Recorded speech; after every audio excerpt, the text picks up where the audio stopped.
my name is Brianne Pierre and I'm an intern at the Southwest Regional Library in Broward County. This video is about the banned book 19 Minutes written by Jodi Picoult. This book is banned in several school districts and counties, such as Alpine School District and Beaufort County Schools. 19 Minutes starts off by following the ordinary mornings of the main characters. However, later that morning there is a school shooting at Sterling High. The book jumps between core events and memories of the main characters' lives during, before, and after the shooting. We learn that the main character, Peter, had been bullied since kindergarten. However, his best friend Josie always stood up for him. But then in middle school, Josie becomes friends with the popular kids and is ashamed of her friendship with Peter, so she stops talking to him. Josie's new friends and boyfriend often bully Peter. Peter also feels rejected at home. His parents, Lacey and Lewis, prefer their older son, Joey. Joey is an amazing athlete and star student at the school. He makes fun of Peter to protect his status. He even lies and says that Peter was adopted. When Joey dies in a car accident, Peter is still very distant from his parents. The shooting takes place during Peter's sophomore year of high school. One morning, Peter is getting ready for school and sees something on his computer that triggers him and leads him to shooting up the school.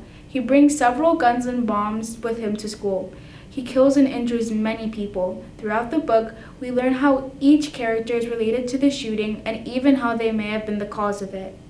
The author, Jodi Picoult, wrote 19 Minutes because she had seen and heard what her children had experienced at school. They had struggled to fit in and were bullied.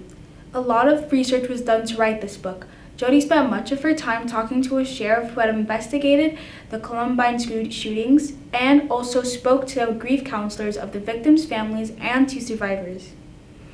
She learned that often there was a very thin borderline between suicide and homicide when it came to school shooters. According to Jodi, they go to school planning to kill themselves and decide at the last minute to shoot others. Most of the time, they make this decision due to trauma in their lives, such as bullying or abuse, just like the main character, Peter, in the book.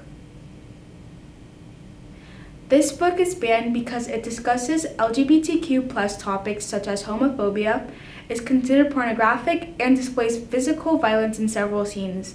This book shouldn't be banned because it is very realistic when describing the everyday problems that students face at school. It is also an eye-opener to issues such as date rape, questioning sexuality, and suicide, which many people privately struggle with. This is such an important book to read because it really reflects on how society and how it can have such a detrimental effects on someone.